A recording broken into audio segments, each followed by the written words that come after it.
Hello, welcome to Wrestling Mom's Basement. This is going to be the Takeover UK Blackpool show. I, of course, am Patrick Young. The gentleman that was just fixing his hair in the camera is my co-host, Joe Venuto. The Taker kicked off with this is James Drake and Zach Gibson defeating Trent Seven and Tyler Bate to become the first ever NXT UK Tag Team Champions. Yeah, good fun opening match to start off the first ever UK Takeover. It really got the already hot crowd even more going. And also, the two teams just knocked it out of the park, I thought. Yeah, we're going to go over and exactly how the finish show going. Mustache Mountain are the most over people in the roster, not named Pete Dunne. Yeah. And they don't need to win here to keep that spot. Gibson and Drake are also together, and it makes a lot more sense to give them the titles to bring them up to the next level. Therefore, when Mustache Mountain or whoever is takes the titles from them, it means that much more. Really intense match and an awesome open match. I gave it an A. A. Up next, Finn Balor replaced Travis Banks. Finn Balor defeated Jordan Devlin. Yeah. Jordan Devlin had taken out Travis Banks' leg earlier in the night. And then when Travis Banks fought Devlin outside the ring, Devlin continued the injury. Sid Scala and Johnny Saint. That's his name. That's it. Yeah. Pretty much thought that Devlin would do something like that and already had a backup opponent just in case. It ended up being Finn Balor. I thought they had a very good match. Amazingly, the two looked very similar and were wearing similar colors. Yes. Literally just Finn was wearing the black trunks and white boots. And Jordan had the white and Jordan was the exact opposite. Yeah. The two worked pretty well together. I'm sure it was an absolute joy for Finn Balor to work with one of his former students. Yeah, exactly what it needed to be. As you don't have Devlin beat former world champion. No. Even though Ain't did predict it. Ain't predicted Devlin to win. No, you said Travis. No, he thought the opponent was going to be Travis Banks. But he still stuck with his pick. No, that was your ruling. Well, you pick your representative. Were we going to change Travis Banks to Finn? I know I wasn't. So I picked smart, he didn't. There's one loss, calm down. I'll be sure to answer that in 2 weeks. I think that's unfair, so. Well, one extra loss is going to kill him. He's only 3 behind me.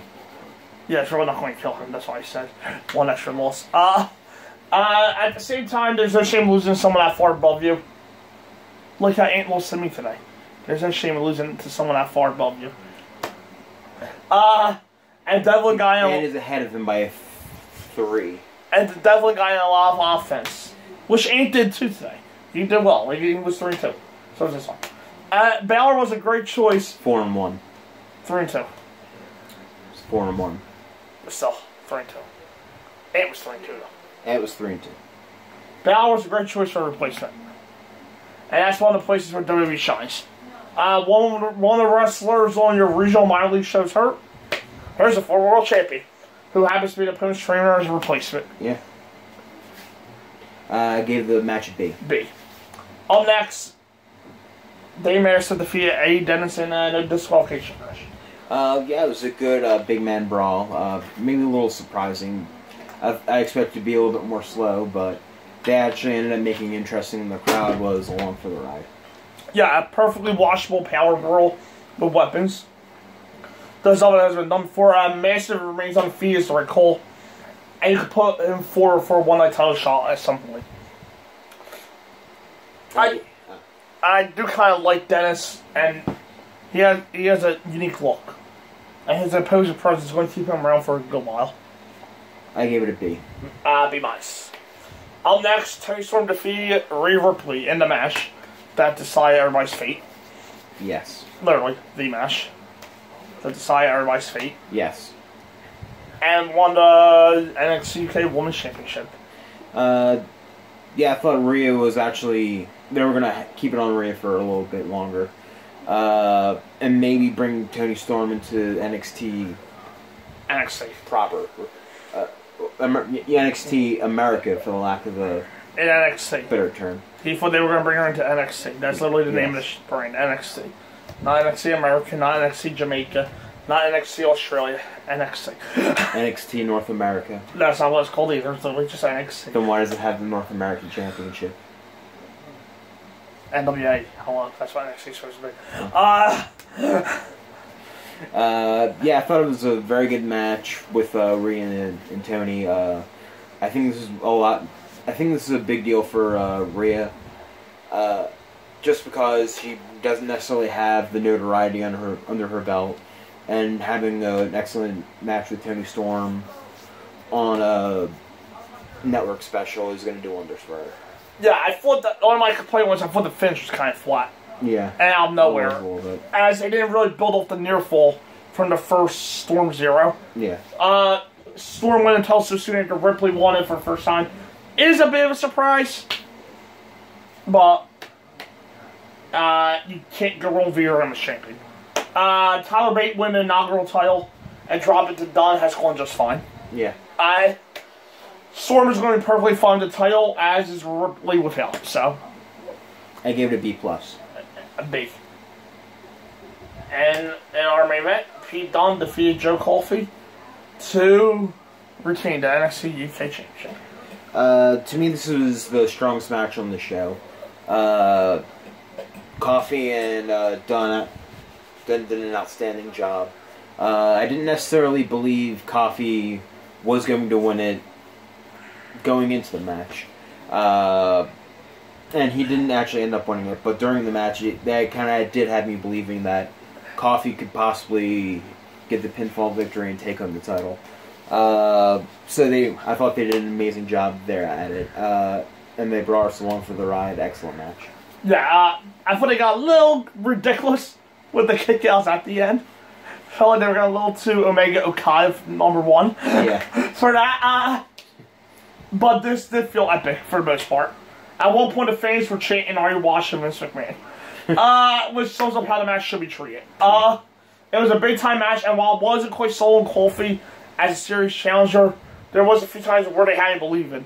They would pull the trigger on upset. That takes some special work, and it was an awesome match. A bit too long with a few too many kickouts, but still an excellent main event for the first takeover.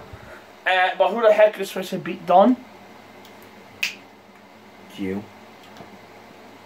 Q will be interesting if he beat Dunne. Q, I don't know his theme song's name.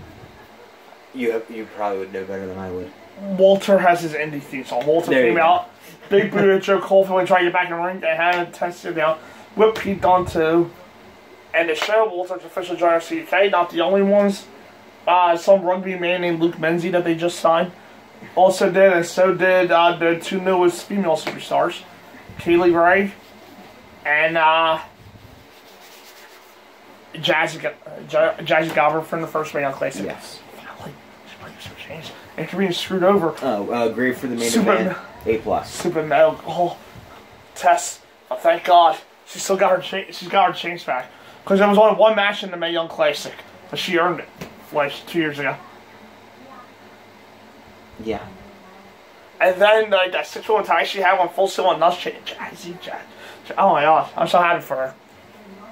Oh yeah, A+ on the signings. A+ for the match though. Yeah. Overall, it's going to be a very big shocker. A+.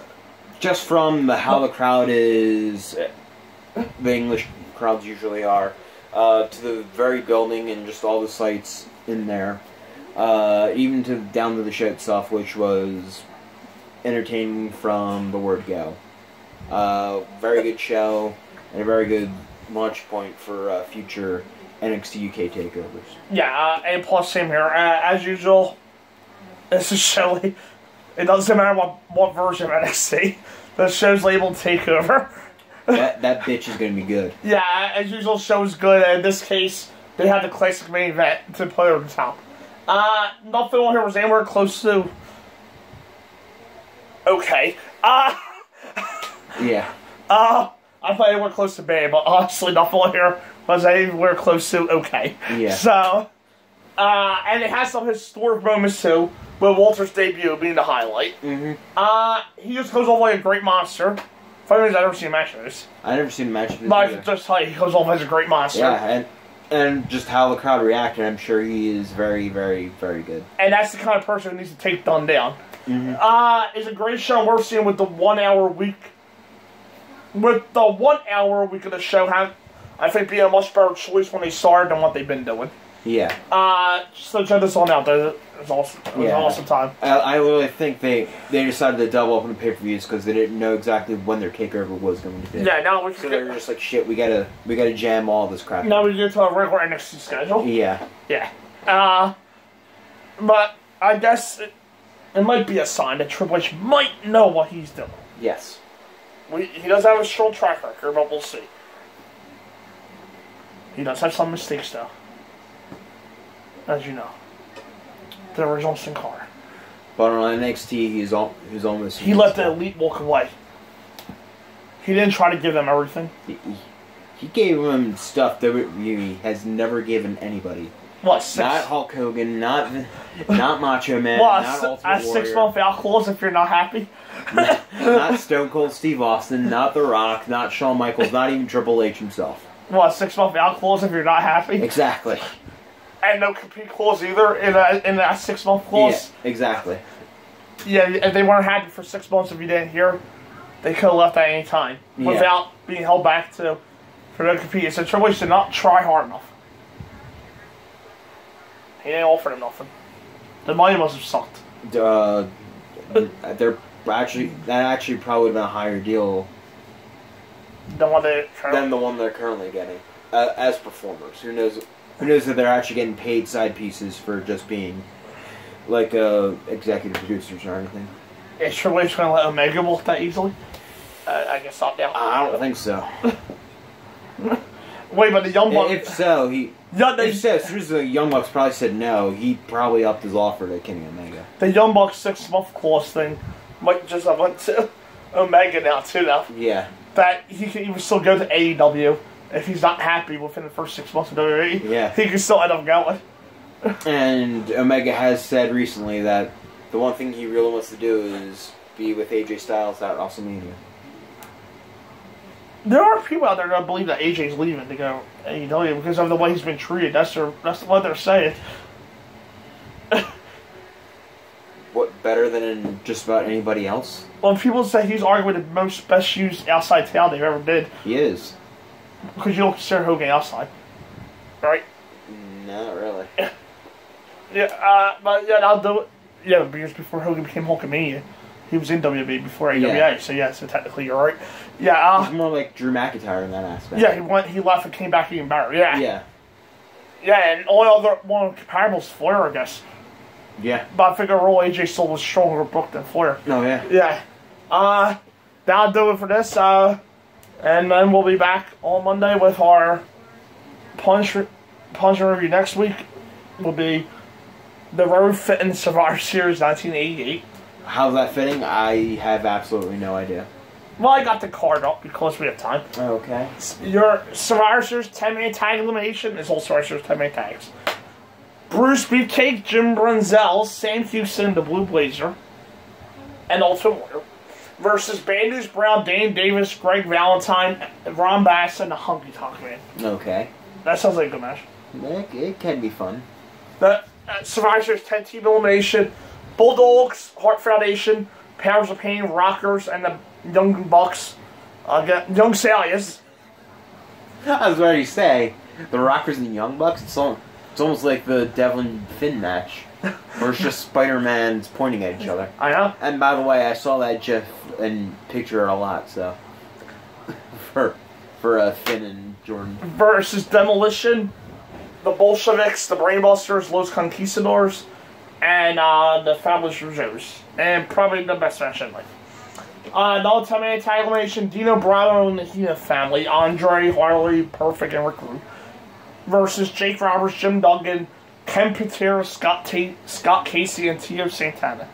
What the fuck team is Jake Roberts and Tio Santana on? And the main event, the Mega Powers and 3 other guys. The Mega Powers and 3 other guys. Hercules, Hillbilly Jim, and Coco Beware. Okay. Want to bet who the sole survivors are? Versus Hakeem King Haku, Ted DiBiase, the Big Boss Man, and the Road Rooster. And if you wonder why I chose this one, I finally found a reason. Hogan finally returned to Raw this week. And Hogan is main eventing a WWE pay-per-view. You literally couldn't have named any other WWE pay-per-view of that time period. We never did a Survivor Series from the 80s either. So there you go. We haven't done a Rumble from the 80s either. Yeah, no, you don't want to. We haven't done a SummerSlam from the 80s either. Okay, you win. I'm done. What's not that bad of a show? I think we've only done one Mania from the 80s. Yeah, it was 2. Arguably the worst of the 80s. Yeah. You almost have WrestleMania 4, so if I'm with you, I'll be counting my lucky stars you got this. Because I really wanted to give you WrestleMania 4. Because I know you love that Mania. Hate that Mania. Well, it has a pretty good rating on Cage Match. Pretty in the middle rating on Cage Match. Yeah. Literally 5.989. Yeah. But yeah, that's past punch pay-per-view for next week. And then we'll be back with Super Bowl 2017. And the Monday Night War review. Yes. Monday Night War review for the first show, I believe, in February. So of 96. So see you then. See you then.